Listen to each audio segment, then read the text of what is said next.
সালামের পরে আল্লাহ বললেন আল মুমিন, আমার আরেকটা নাম হচ্ছে আল মুমিন। আল মুমিন মানে হচ্ছে নিরাপত্তা দানকারী।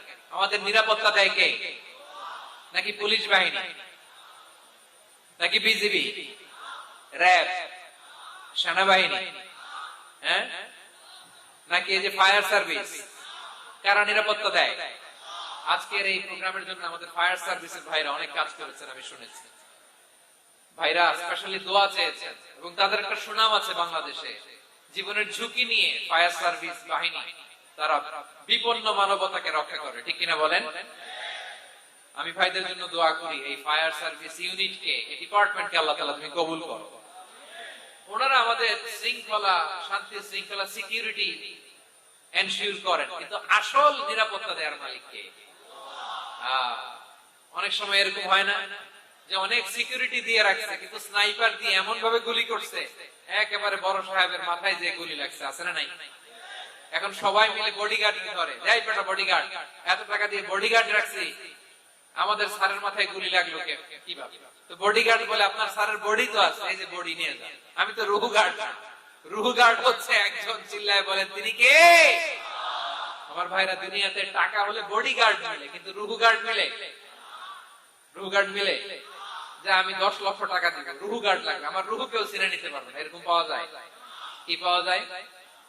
হ্যাঁ, বডিগার্ড পাওয়া যায়, রুহু গার্ড পাওয়া যায় না। ওই রুহের নিরাপত্তা দেয় কে? আল মুমিন, দ্য প্রোভাইডার অফ সিকিউরিটি।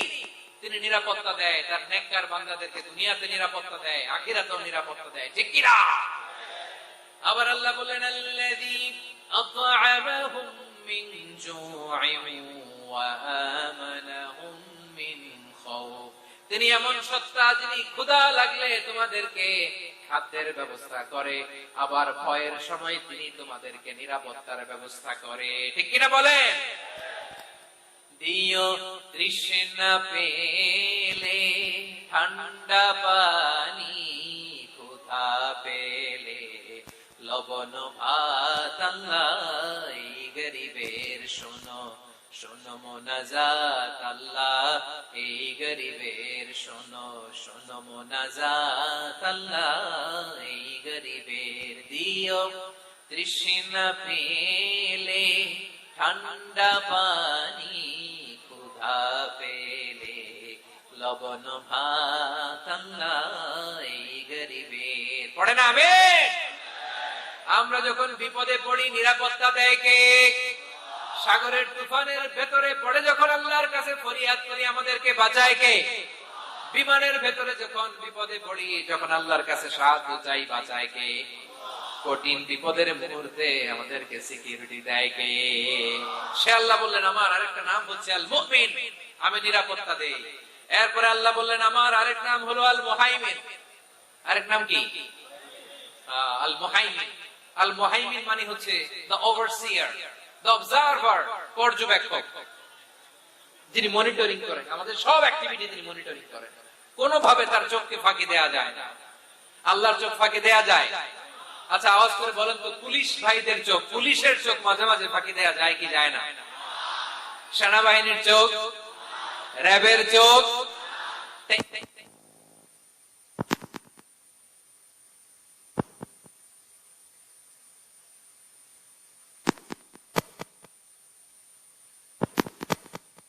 এখানেই যান, ঘরের ভেতরে ঢুকে জানলা লাগিয়ে দরজাটা লক করে যদি অন্যায় করেন, পাপ করেন, দুনিয়ার কোন চোখ দেখে নাই, দেখেছে কে?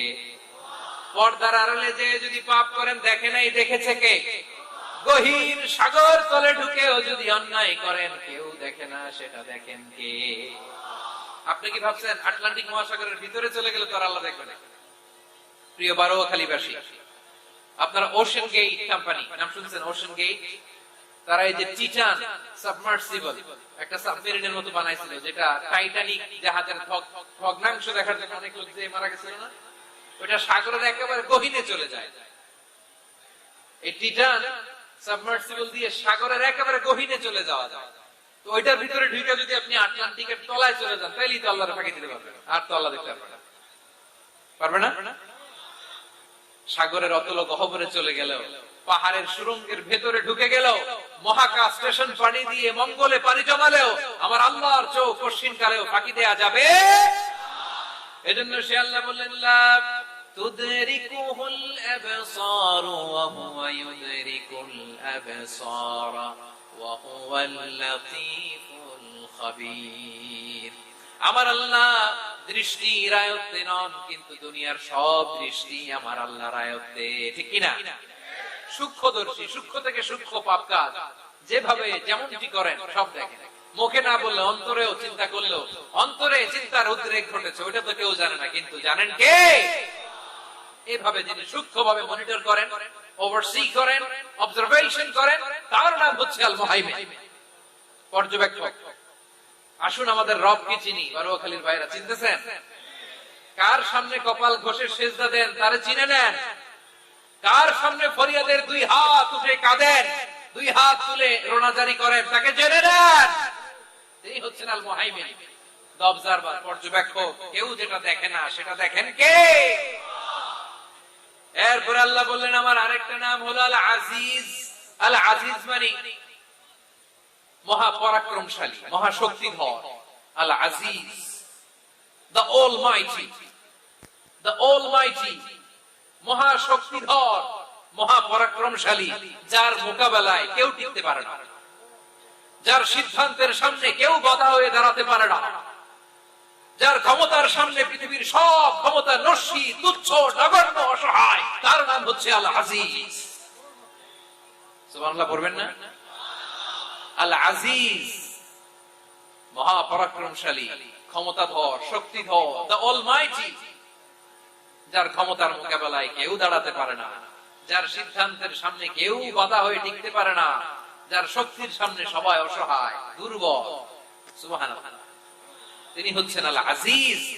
আল্লাহ বলেন আল্লাযী খালাকাল মাউতা ওয়াল হায়াতা লিয়াবলুয়াকুম আইয়ুকুম আহসানু আমালা ওয়া হুয়াল আজিজুল গফুর। তিনি এমন সত্তা যিনি জীবন তৈরি করেছেন, মরণ তৈরি করেছেন, যাতে করে পরীক্ষা নিতে পারেন তোমরা কে কর্মে সেরা। তিনি হলেন আল আজিজ আল গফুর। তিনি ক্ষমাশীল, আবার তিনি শক্তিধর। তার শক্তির সামনে কেউ টিকতে পারে? আমরা পৃথিবীর সব দেশের মিলিটারি ব্যাটালিয়ন নিয়ে যদি আল্লাহর সামনে দাঁড়াই, তাহলে তো আল্লাহ পারবে না নাকি? হ্যাঁ, পৃথিবীর সবচাইতে শক্তিশালী সেনাবাহিনী কোন দেশের জানেন? হ্যাঁ, আমেরিকার সেনাবাহিনী, তারপরে রাশিয়ার সেনাবাহিনী, চীনের সেনাবাহিনী, সব সেনাবাহিনী, নৌবাহিনী, বিমান বাহিনী যত আছে সব নিয়ে যদি আল্লাহর সামনে দাঁড়াই, পারবে তখন আল্লাহ আমাদের সাথে? হ্যাঁ, তার সামনে কোনো ক্ষমতা টিকতে পারে না, তার সামনে কেউ বাধা হয়ে দাঁড়াতে পারে না, তার সামনে গোটা বিশ্ব মুখ থুবড়ে থাকে অসহায়। তার নাম হচ্ছে আল আজিজ। চিল্লায় পড়েন সুবহানাল্লাহ। এরপরে আল্লাহ বললেন আমি হলাম আল জব্বার। জব্বার মানে দুর্দন্ত, প্রতাপশালী, দ্য ডমিনেন্ট, যিনি সবাইকে বশ বানাতে পারেন, সবাইকে অনুগত করতে পারেন, যিনি সবাইকে পূর্ণ নিয়ন্ত্রণ করতে পারেন, তার নাম হচ্ছে আল জব্বার। হুয়াল কাহিরু ফাওকা ইবাদিহি ওয়া হুয়াল হাকীমুল খাবীর। কাহিরু ফাওকা ইবাদি, তিনি বান্দাদের উপর কাহির, একচ্ছত্র নিয়ন্ত্রণকারী। তিনি যেমন চান তেমন ভাবে বশ বানাতে পারেন সবাইকে। তিনি হচ্ছেন আল জব্বার। তিনি কি? বিশ্বনবী ফরমান ইয়াখুদুল জব্বারু ইয়াউমাল কিয়ামাতি সামাওয়াতিহি ওয়া আরদাহু বিয়াদিহি। রব্বুল আলামিন কিয়ামতের দিন সাত আসমান সাত জমিন হাতের মুঠোয় নিয়ে এরকম ধরবেন। সুবহানাল্লাহ পড়েন। সাত আকাশ সাত জমিন আল্লাহর হাতের মুঠোয়। আমি যেরকম হাতের মুঠোয় করছি এরকম নাকি? না, যেমনটি আল্লাহর শানে খাটে ঠিক তেমন। সুবহানাল্লাহ বলেন। আল্লাহর সাথে কারো তুলনা হয়? তাহলে বলেন তো আল্লাহ দেখতে কার মতো? আওয়াজ করে বলেন আল্লাহ আল্লাহর মতো। আল্লাহ কার মতো? ওয়ালাম ইয়াকুল্লাহু কুফুয়ান আহাদ, তার মতো কেউ নাই। তাহলে তিনি কার মতো? তার মতো। আওয়াজ করে বলেন বারুয়াখালী, তিনি কার মতো? তার মতো। আল্লাহ তাআলা সাত আকাশ সাত জমিনকে হাতের মুঠোয় নেবেন, মুঠোয় নিয়ে বলবেন আনাল জব্বার। আরে আমি তো জব্বার, আইনাল জব্বারুন। দুনিয়ার স্বৈরাচারী গুলো আজকে কোথায়? দুনিয়ার জালিম গুলো কোথায়? দুনিয়ার অত্যাচারী বাদশা গুলো আজকে কোথায়? আল্লাহ বলবেন আমি তো জব্বার। দুনিয়াতে যারা জাব্বার বলে নিজেদের দাবি করত, স্বৈরাচার, ডিক্টেটর, জালিম, অত্যাচারী, আজকে তোরা কোথায়? কোথায়?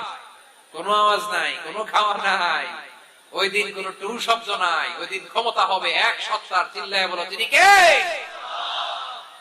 এজন্য আল্লাহ বললেন আমি হলাম জাব্বার। এরপরে আল্লাহ বললেন আমি হলাম মুতাকাব্বির। আমি কি? মুতাকাব্বির মানে হচ্ছে দ্য সুপিরিয়র। সুপিরিয়র, যার চেয়ে বড় কেউ নাই, তিনি সবচেয়ে বড়। এজন্য নামাজে প্রত্যেক রুকুতে সেজদায় আমরা সবাই বলি আল্লাহ আপনি সবচেয়ে বড়, ইউ আর দ্য গ্রেটেস্ট। আমরা বলি আল্লাহু আকবার। আমরা কি বলি? আওয়াজ করে বলেন, আমরা কি বলি? কি বলে নামাজ শুরু করি বলেন তো? আওয়াজ করে সবাই পড়েন আল্লাহু আকবার। মানে আল্লাহ সবচেয়ে বড়। আল্লাহু আকবার মানে কি? আল্লাহ সবচেয়ে মহান, সবচেয়ে বড়। বলেন তো আল্লাহর চাইতে বড় কোন সত্তা এই মহাবিশ্বে দ্বিতীয় কেউ আছে? এজন্য আল্লাহ বলেন আমি হলাম আল মুতাকাব্বির। প্রকৃত গর্ব অহংকারের মালিক। আসল গর্ব, বীরত্ব, অহংকারের মালিক কে? আল্লাহ ছাড়া আর কারো অহংকার সাজে? সাজে না।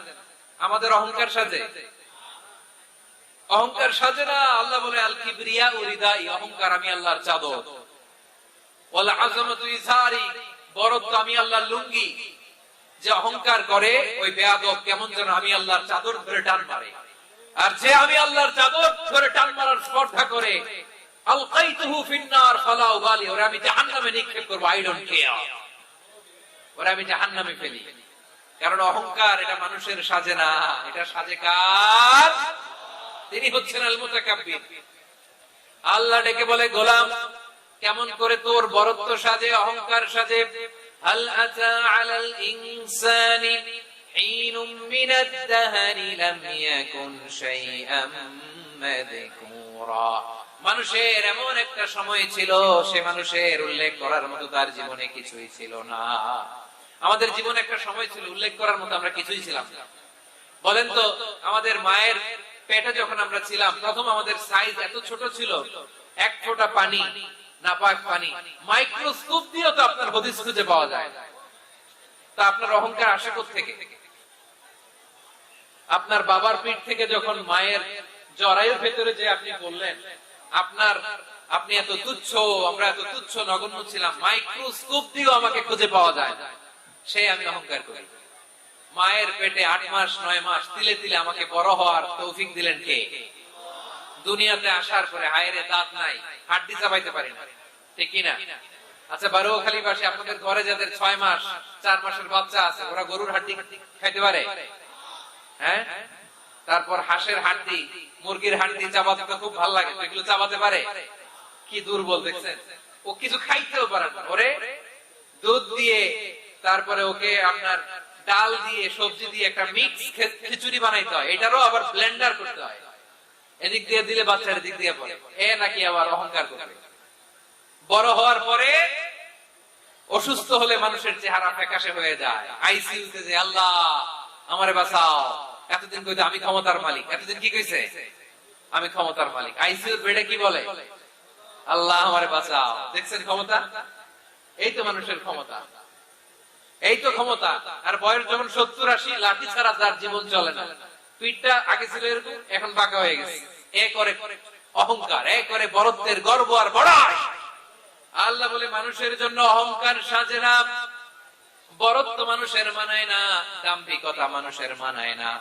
অহংকার, গর্ব, বড়ত্ব এগুলো একজনের জন্য। আওয়াজ করে বলেন তিনি কে? আল মুতাকাব্বির, দ্য সুপিরিয়র, সবচেয়ে বড়, বড়ত্ব এবং গর্বের অধিকারী। এরপর আল্লাহ বললেন সুবহানাল্লাহি আম্মা ইউশরিকুন। তোমরা আল্লাহর সাথে যে সমস্ত জিনিসের শরীক করো, আল্লাহ তাআলা এগুলো থেকে অনেক পবিত্র। এরপর আল্লাহ বললেন হুয়াল্লাহুল খালিকুল বারিউল মুসাউবিরু লাহুল আসমাউল হুসনা। হুয়াল্লাহুল খালিক, তিনি হলেন স্রষ্টা। আল বারি, বারি মানেও স্রষ্টা। আল মুসাউবির, মুসাউবির মানেও স্রষ্টা। তিনটাই আল্লাহর সৃষ্টি সংক্রান্ত, কিন্তু তিনটা তিন রকম। আল খালিক মানে স্বাভাবিক স্রষ্টা, সৃষ্টির প্ল্যান করে যিনি, আদেশ করেন যিনি। আল বারি মানে কোন নমুনা ছাড়া যিনি কিছু নির্মাণ করতে পারেন, ওই স্রষ্টা। সুবহানাল্লাহ বলেন। তিন নম্বর আল মুসাউবির, যিনি ফ্যাশনার, ডিজাইনার, দ্য শেপার, যিনি আকৃতি দান করেন মানুষের, তিনি হচ্ছেন আল মুসাউবির। এক নম্বরে আল্লাহ হলেন খালিক, আমাদের স্রষ্টা। আওয়াজ করে বলুন তো আমার ভাইয়েরা, আমাদেরকে সৃষ্টি করেছেন কে? এই সৃষ্টি করার জন্য আল্লাহর কি অনেক কষ্ট হয়েছে নাকি? অনেক সময় দেয়া লেগেছে নাকি? আমার আল্লাহর ঘাম ঝরেছে নাকি? আল্লাহ বলে, না রে গোলাম, তোদের মতো আমার সময় লাগে না, কষ্ট হয় না। আমি কোন বলতে দেরি হয়, ফায়াকুন হতে দেরি হয় না। সুবহানাল্লাহ। ইন্নামা আমরুহু ইযা আরাদা শাইআন আন ইয়াকুলা লাহু কুন ফায়াকুন। আল্লাহর যখন কিছু করার ইচ্ছে জাগে, ইচ্ছা করেন, তিনি বলেন হও, মুহূর্তেই হয়ে যায়। হও, বি ইট ওয়াজ, বি ইট ওয়াজ। হও, হও বলতে দেরি, হতে দেরি হয়। আওয়াজ করে বলেন, হও বলতে দেরি, কিন্তু হতে দেরি হয়। হও হয়ে যায়, কোনো দেরি নেই। তার মানে আল্লাহর হও বলা লাগে না, হও বলা লাগে। এটা আমাদেরকে বোঝানোর জন্য আল্লাহ বলেছেন যে আমি কোন বললে হয়ে যায়, তাই বলে কোন বলারও মুখাপেক্ষী আমি না। সুবহানাল্লাহ পড়বেন না? কেমন রবের গোলাম আমরা! আল্লাহ এই খালিক শব্দের কথা কোরআনের অনেক আয়াতে বলেছেন, ইন্নী খালিকুম বাশারাম মিন তিন। আমি মানুষকে কাদা দিয়ে, মাটি দিয়ে তৈরি করেছি। আমি হলাম খালিক, স্রষ্টা। আল খালিক, দ্য ক্রিয়েটর, যিনি সৃষ্টি করেন, সৃষ্টির আদেশ দেন।